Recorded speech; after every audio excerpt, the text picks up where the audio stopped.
So we're going to talk about doing Lincoln Douglas debate today. So we've got a few steps to it. First, we're going to talk about some of the logistics of what to do at a tournament, how to judge it, and then we're going to talk about how the debate itself works. We're going to talk about sort of the first, like the structure, like what you'll see, what will happen. Then we'll talk about the content, what people will say, and how you should fill out your ballot, and yeah, just sort of what to expect there. So let's get started. When you go to the tournament, or even if it's remote, you just go to tabroom.com and click on your email at the top. And when you do that, it will pull up a screen that if you have a ballot ready, like they want you to judge a round, then it will appear there with a little thing that will tell you information about the round. So yeah, so then you can just push you would tell you which room to go to, and if you've given them your phone number, it'll send you an email. If you give them their phone number, it'll send you a text. So then you can just go over to that round, or if you're a remote, you just there's a button you click to open up the online window to watch it. Either way, though, when you get there, you need to check with the debaters, make sure they're both there, and make sure they are the ones that it says on your paper, right? I mean, on the tab room thing, it tells you two names, affirmative and negative, and you'll want to say, okay, you're affirmative, you're negative. Once that's all set, then click the start button, which tells everyone that you're going to start and also pulls up the ballot for you. Okay, so that's like the beginning, and they're going to run it from there. But in general, you can let the debaters take care of everything that's going to happen. So let's talk a little bit about what you're going to see. Lincoln Douglas debate is a one-on-one debate, and it's a debate on what they often call a value debate, meaning that they're focused not so much on the details of implementation and policy, but more on just, is this a good idea to begin with? Like, what ought we to do? Not details of how we should do it. Though, of course, exactly how that works depends on the debaters and how they go. So the way it will work mechanically is, there will first be a 6-minute speech, which we call the affirmative constructive. It's sometimes abbreviated 1AC. You'll sometimes see these abbreviations around this. I just put them there in case. So the affirmative constructive is a speech where the affirmative goes first and lays out their whole argument. Then you have a 3-minute time of cross-examination, okay, or we'll call CX for short. The negative asks the affirmative questions. During this time, only the negative should ask questions. The affirmative should only answer questions. It's not meant to be a trade-off. Like, the negative asks all the questions, the affirmative should only answer questions. The negative controls the time. So if the affirmative is rambling, the negative will say, like, okay, thank you, and ask it a different question, and that's fine. It's normal in LD to cut each other off a bit during cross-examination, so there's no need to mark them down for that unless they're being excessively rude. But if they're politely cutting each other off, they have time, they don't want to let the affirmative ramble too much, so it's fine. Okay, then there's a 7-minute speech, that's the negative constructive, 1NC, and then another 3-minute cross-examination time. In this case, now the affirmative asks the negative question, so the same thing as before. Now the affirmative has the floor, controls the time. Okay, after that, there is a 4-minute affirmative rebuttal, which responds to what they said, which we usually call 1AR for short. And then a 6-minute negative rebuttal, which we call 1NR. And finally, a 3-minute speech, a final affirmative rebuttal, which we call the 2AR. You may be kind of surprised by these times. You'd expect them to get equal amounts of time, but there's a reason. The reason is because the affirmative generally has a harder job than the negative. And in order to offset the fact that the affirmative has a more difficult job than the negative, because it's easier to attack something than it is to build up something, to support something. So because the affirmative has generally a tougher job, we give the affirmative the first speech and the last speech in the round. That gives them sort of an extra edge to balance it out. But to make that happen, you have to have this kind of unusual structure. Both sides gets a total of 13 minutes of speaking, but it's split up differently so the affirmative can have the first and last word in the round. So that's why the weird arrangement. Okay, in addition, you also have 4 minutes of prep time total per person. So that means they each have 4 minutes of prep time that they can use wherever they want. But practically speaking, virtually always goes in the same place. So right here, you will have the negative takes prep time. So that will be a spot for the negative take prep time, getting ready for their first speech. Then after the cross-examination, the affirmative takes prep time. Then the neg takes remaining prep time, and the affirmative takes the remaining prep time here. Okay, so this is how it usually works out. Almost always. It is possible to take prep time before cross-examination, but extremely rare. So generally, you should expect that people will be doing this. And so they have 2 minutes total, which they'll split into 2 sections. 2 minutes, 4 minutes each, sorry, 4 minutes each. So they'll usually do about 2 minutes per session of prep time, though it's up to them how they want to split it up. Generally, they'll use up all their prep time, and that's normal before they're preparing to speak. So this is what happens during a speech.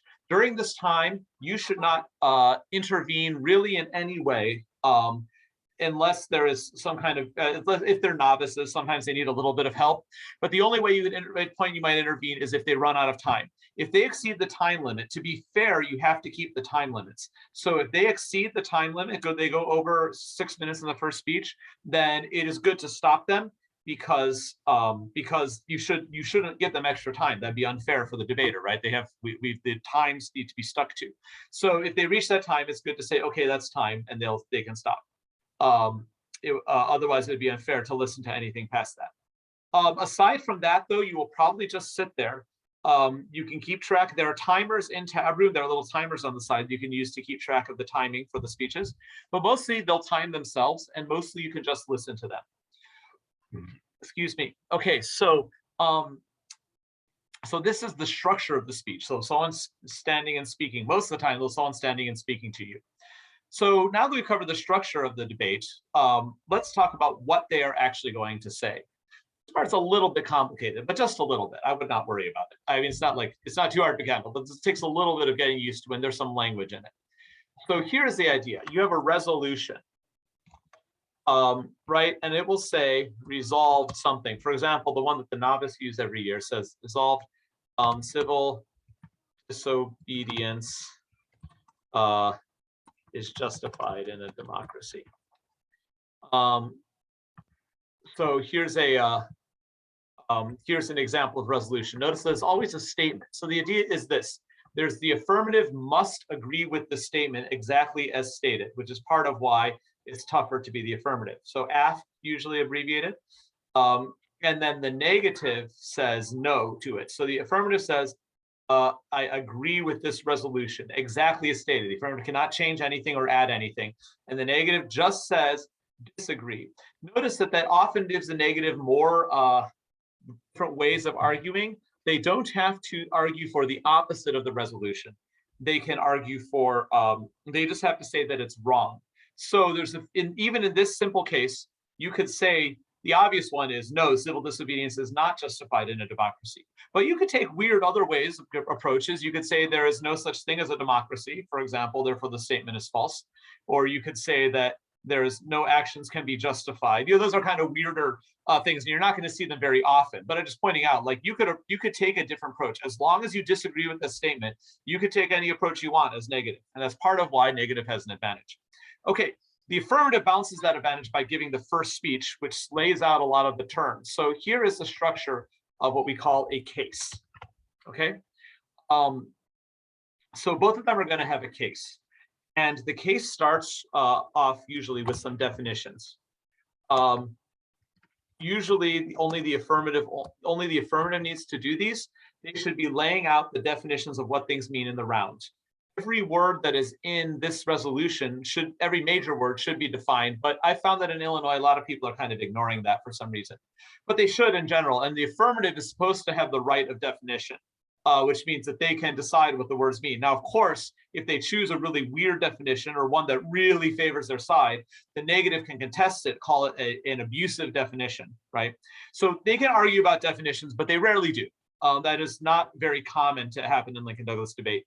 If it does happen, then you have to listen and decide on the basis of their arguments which one has the right, which one is using the right definition, and then consider the debate from there. But you don't say anything out loud, right? You have to decide all that yourself, and they just make their arguments. Okay, The negative can give definitions, but the F sort of gets primacy. Like all things being equal, the F should get to define the terms. The F maybe occasionally will have an observation. Observation is usually just a statement about the resolution that points out something about it that might be important. A lot of times they'll say, for example, in this one, it says in a democracy. So they'll say, we're only going to, you could say an observation that says, we're only going to look at democracies here, so we can't have any examples that are from non-democracies. So if you have an example that's from, totalitarian Italy, then you say, well, no, that wasn't a democracy, so that doesn't work. So that's an observation, so sort of a statement about what's allowed or what's not allowed in the debate, usually justified from the resolution. These are pretty rare these days, but maybe they'll make a comeback later. I don't know, we'll see. But usually it's pretty straightforward too. It's like kind of a statement about what's allowed in this case, and it shouldn't be arbitrary. It should be based on the resolution. Okay, those are all introductory and usually go by really fast. Then comes the meat of the case. That is the framework, which has two pieces, the value and the criterion. So the value is an absolute good that comes from affirming or negating the resolution. In other words, if I support this resolution, what is something good that comes out of it? When I say good, it should be something that is good in itself, not a means to an end. So, for example, justice is one, certainly, life, happiness, things like that, right? And it could be other things. Social welfare is one that people talk about a lot, for example. Okay, so these are things that you say, but it should be something that's like a good in itself. Now, the criterion is can be thought of in two different ways. It's either how we achieve the value or how we determine if the value is being achieved. You can think of it either way. It means kind of the same thing, right? So the idea is the value is often something very big, something very grandiose. So like maybe it's hard to figure out like, what does it mean to have justice exactly? So you will have examples that talk about it. Some of them might talk about the social contract, for example. Other ones might be rights. Rights, you could use rights are a mean to justice. Other ones might say the rule of law, for example. So these are examples of things that are not ends in themselves, but they are ways in which you can determine, are we reaching this value? So I have a value justice. How do I know if we're getting justice? Well, I have a criterion of rights. So we're going to know if we get to justice if people are given their rights. Like the more rights people have, and they're protected, then the more justice we have. That's the argument, right? So you're using it as a way of weighing or determining whether the value is being achieved. It's also not uncommon to see something like, utilitarianism, which is what we call the greatest good for the greatest number of people. So that's another way. How do I know that happiness is being achieved? Well, I'm going to look to see what's the greatest good done for the greatest number of people.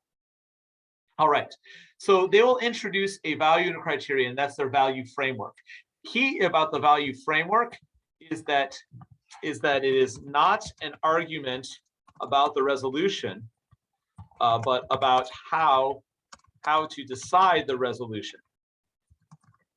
Okay, in other words, before we start talking about is the resolution going to be good or not, first we have to decide, what does good mean?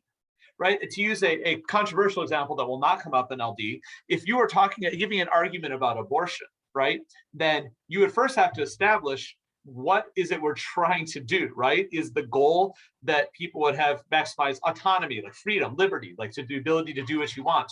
Or is the goal to maximize life, like to have as many as the more life is always something better? Those are very differently held values that really address everything else, right? A lot of it really comes down to those value arguments. So you have to decide, like, here is the thing I think is the best, the most important thing that we should focus on. Obviously, they're going to pick something that favors their side. Okay, so that's the idea. The idea is you as the judge have to determine which of the two frameworks you're going to choose, the affirmative or the negative framework, that's going to decide, this is how I'm going to decide what is the right thing to do. I'm going to do it by what promotes justice best, or I'm going to do it according to utilitarianism and so forth. Okay. So that always comes first, and then comes a part that is really quite a bit easier. And then that is the contention. So usually they'll say something like contention one. So contention is a fancy word for argument. So usually say contention one, blah, blah, blah, blah, blah. Sometimes they'll say subpoint A, sometimes they won't. And subpoint B, and then contention two and contention three. And there's no rule about subpoints. They can have as many as they want or none at all, and it's fine. But they're going to give arguments, and it will usually be around three, but sometimes it'll be two long ones, sometimes four shorter ones. It's however they want to do it. No rules here. But each one should be its own argument that, in light of this framework, makes sense, showing why the resolution is right because it's going to produce this good thing. So if my value is justice, my criterion is rights, then I'm going to say, civil disobedience actually provides more rights because without it, people have their rights suppressed. And so I have an argument about how governments always, even democracy, suppress other people's rights unless there's civil disobedience, blah, blah, blah. And I have examples usually that go under subpoints if people have examples. If they don't, so in general, I write down their main point and I write down a few quick notes about what they talk about inside here. They will often give evidence, papers from other people's, statistics sometimes if relevant, but definitely not necessary to have statistics for this kind of debate. It depends on what you're trying to prove. If they're trying to make a statement about something will happen, then you want a study or something to back that up. But if they're trying to make a statement about what is good, then there's no need for a study to back that up, right? Okay, so this will pretty much take them to the end of the speech. And so that's the idea of a case. So once you have the preliminaries done, you have the framework, which is this is how we're going to decide on the debate. Like this is how we're going to decide whether to say yes or no to the resolution. And then a bunch of arguments, contentions that just say, that actually talk about the resolution in light of this framework. They're going to say, so this resolution in particular, this is why you should vote for it because it's in line with this framework. Then the negative, when the negative gives a case, the negative is going to give another framework, right? And give their own framework with their own value criterion and then their own contention supporting it. So you as a judge basically have to decide which framework wins, right? Who supports their framework better? And then in light of that framework, you have to look at the arguments and say, okay, who's going to win this round? That's the goal of you as a judge. First, you decide how are you deciding the round, and then you look at the actual arguments.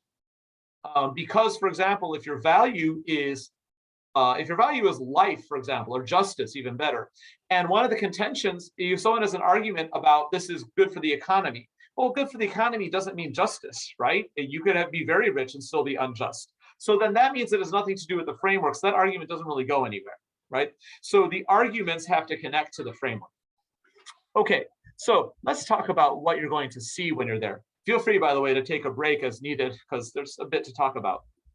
So what you're going to see is you're going to see a bunch of arguments. So it is a good idea to take notes. And I want to show you how I take notes in a system they call a flow. The idea of it is to take things in columns. So I just take a piece of paper and turn it sideways.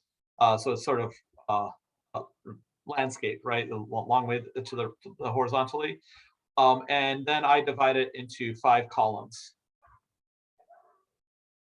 Now, this is not the only way to do things, but this is one way that I think works fine. And then right here is the first affirmative case. Okay, the first affirmative speech. And so they give definitions. So, and I write them down. You don't have time to write down everything, but I just write down what they defined. And maybe if there's something interesting about their definition, I take real quick notes. But they go through that pretty fast. Then I'll say value. Here's the value. Justice. I'm just making it up. Let's just say they have this. Okay, criterion. Human rights. Okay, so I've written down the things they're saying, and maybe they say something else about it that I write down, and I say including life and liberty and property, because they said that. Okay, so I write down things like this. I like to flow on paper, but some people use computers, and that's fine if you'd prefer to do that. Okay, and then they say their first argument, which we call contention. So I just label contention 1, and then it's like, civil disobedience helps human rights. So notice abbreviations are really important, especially when dealing with the resolution. There will always be certain terms that just come up a lot. So it helps to just have abbreviations for them. Like this is civil disobedience, that's human rights. And then maybe they'll have examples, there's this example from civil rights. And then another example from India and Gandhi, right? And then, then another one, governments for rights. Now, they'll say a lot more than that, right? So I usually just mark down a little bit. And then a third contention, maybe, and maybe I'll mark, sometimes they don't have subpoints, but they have but they'll say things that I'll think, okay, that's kind of important, right? So like, like you could say, for example, they might say it's inevitable.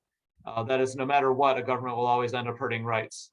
And you can't use normal means. Okay, so I know I'm just writing down little notes about what they say, and so on and so forth. And maybe they'll have a third or even a fourth contention, however it works. Okay, let's just, for me, I'm just going to stop it here because I'm going to run out of room. Okay, notice the key is I don't take up the whole space because I'm only going to use half the column on this, or half the column on this. So that's the affirmative speech. Now the negative goes up and gives a cross-examination, and you don't mark anything down on here, but you can listen and pay attention to what they're saying. Okay, then next comes the negative speech. This is the 1NC, we call it. So here's the negative speech. And so what they're going to do is they're going to give their own case. So that goes down here. This is the negative case. So the negative case might have a value, safety, and a criterion of rule of law. Okay, and then they have a contention. Civil obedience causes disruption, and then civil disobedience opposes law. And then you talk about revolt, and then they say something about, and then maybe there's a subpoint A about the French Revolution. Okay, then what's going to happen? They have a 7-minute speech to give this. They're going to spend about half the time giving a shorter case, usually shorter than the affirmative case. They're going to spend the rest of the time arguing against the affirmative case. So they're going to say, okay, justice. Well, okay, safety is better because safety is more fundamental, meaning it comes before justice. And then the criterion of human rights, but they're going to compare it to their own. They're going to say rule of law is more important. The rule of law is how you get human rights. And then they're going to argue with this one. Civil disobedience helps human rights, not if property is harmed, right? And then, okay, let's just say, for example, they say they run out of time a little bit, so they skip ahead and they say government hurts rights, so not necessarily, maybe. Okay, so anyway, I'm just writing down quick, summaries of what they're saying. You can't write down everything, right? Okay. And then what happens is there'll be cross-examination, and then the affirmative will come up. They tend to start out with this thing they call an off-time roadmap, which they don't really tell you. Those tell you what they're going to do first. So this is the 1AR now. And so they're going to go and give arguments against everything that is here. So they're going to say, all right, well, safety is now more fundamental, like it's more fundamental, but not the goal, right? Justice is the goal. You said the rule of law gives human rights. Laws can be unjust. And here you can say it's not properly, right? So you can see all these things. They're going to argue against each of these, right? So I'm not going to write out every single argument. Now, here's the other thing that can happen. Suppose one of the speakers misses a point, right? Just doesn't argue about India, for example. Then we could say, here's the idea. The idea is if you cared about it, you would argue against it. So if you didn't argue against it, you must not care that much. That's the idea that they call silence as consent. And so if you don't say anything about India, then that means at this point you think it's fine. That's the idea. Of course, really what it is, they ran out of time, but this is the structure of debate. You should allocate your time properly. That's the debater's job. And if you don't do it right, then you lose that point. So this point is now what we call a drop point or a flow. So what that means is this point has been agreed to, because one side stated it, the other side didn't say anything when they had a chance. That means that they now agree on this. Once it's flowed or once it's been agreed on, then it is now a true point in the round. Like you've decided that India is a case in which civil disobedience helped human rights. And that's now an agreed point in the round, and the negative cannot go back and argue against it later. This point is done, it's agreed. You cannot address it again later. So that's the idea of a flow. So different sides will often call, okay, it flows, and sometimes you will not agree with them. They'll say they never argued this point, and you're like, yes, they did, in which case don't listen to them, right? So they can say, for example, let's say they said this point flowed. I would write it like this. He said the point flowed, and I would say, and I usually put like, I mark it with an X or something to say like, no, it didn't. I think they're wrong. But that's up to you how you want to mark it. This is just an example. Okay, then the next speech is a negative speech, the 1NR. And again, they will give arguments to every single thing that already happened. And so they spell it all out here, and they have their own arguments. And then finally comes the 2AR, which is an affirmative speech. And the affirmative speech, now this one's only 3 minutes long, and so they're not going to get to every point. They're going to choose what they think are the most important ones and focus on those. So you'll probably only see arguments on a few points here at this point. So this is the idea of a flow pad. The idea is you have all their arguments down, and then you draw lines to connect them. So you can say, okay, this argument has been responded to here. This argument is responded to here. And you can keep track of where everything is. Hopefully they will keep things nice and simple in order and tell you exactly where they are, which will make it easier to fill out a form like this. If they drop something, then you draw it through like this. All right, so that's the kind of thing you're going to see in a round. Now, let's talk now about what you need to do as a judge. So as a judge, you're going to have a ballot.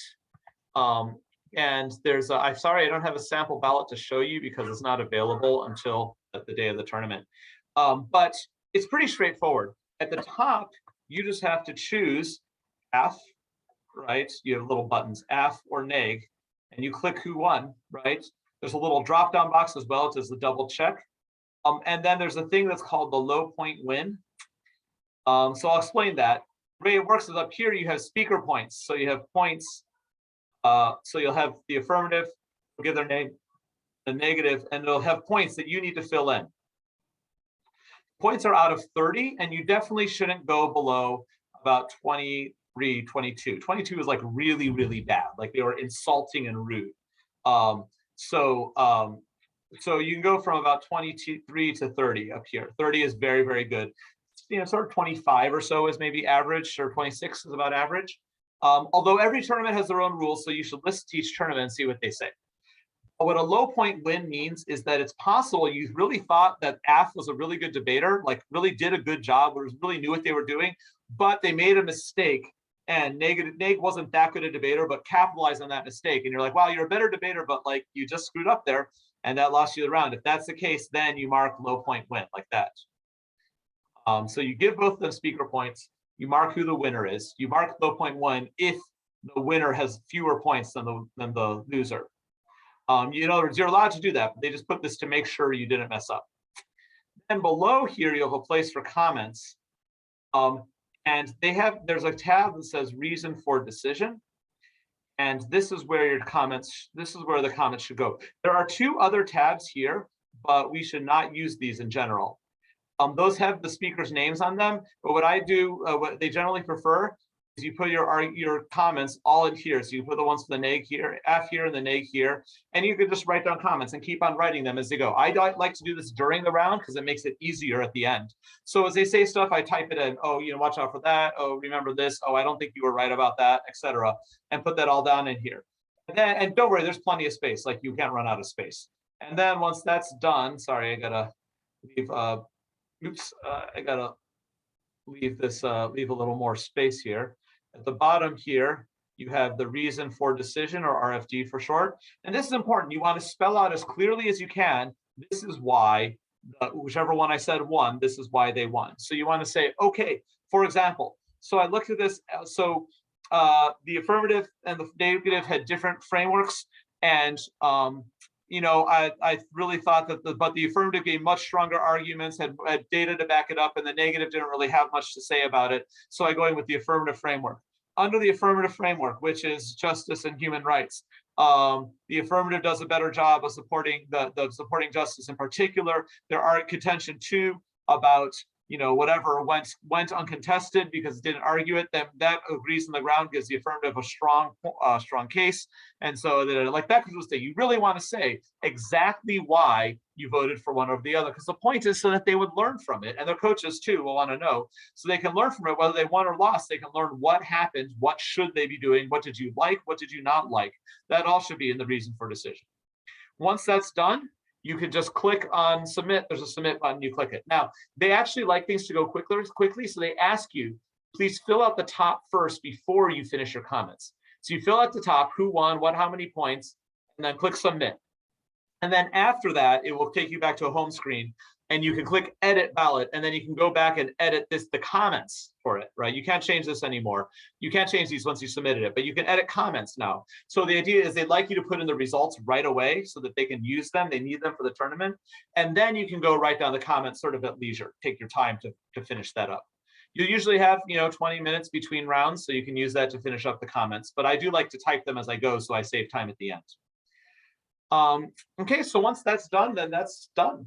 Then at that point we see there's going to be you're going to send that in. It'll say thank you very much, and then you just wait around for the next round. When the next round comes out, you'll get another notification from Tabroom. You go there, and that's how the day is going to go. So this is how judging Lincoln Douglas debate works. There's a lot of things I have not covered, a lot of things that I could cover. But the basic idea is there, right? And the students should do most of the work. One final comment: you are the judge. Even if you are inexperienced, you are the boss. Don't ask them about it. You just tell them what to do. You're the boss. It is fine to say things. Even you're like, is it okay to say that? Is it okay to vote on that? The answer is always yes. You are the one who is in charge, and you decide what to vote on. So don't think otherwise. Don't second guess yourself. Just sort of say, all right, I'm the boss. I'm voting on this. If you have a question, you could always ask me or someone later, and I'll be happy to tell you about it. But the fact is, you are the boss. At the end of the round, at the beginning of the round, I forgot to tell you this. When you first get in there, they will probably ask you what your paradigm is. This is just if you have any particular things you'd like to see when judging. This part's up to you, especially if you're starting out. I would just not say anything. Say, no, I don't care. However you want to debate is fine. That's what I still tell them. Because I'd rather not try and restrict them. However, some judges just like, they see things or they see people not do things so often. They're like, I really want you to do this, trying to give you warning so that you understand what this judge cares about. So that's up to you. If you feel like doing that, by all means. Otherwise, just say, no, I don't really have a paradigm. I just want you to debate, and that's fine. At the end, they may ask for oral comments.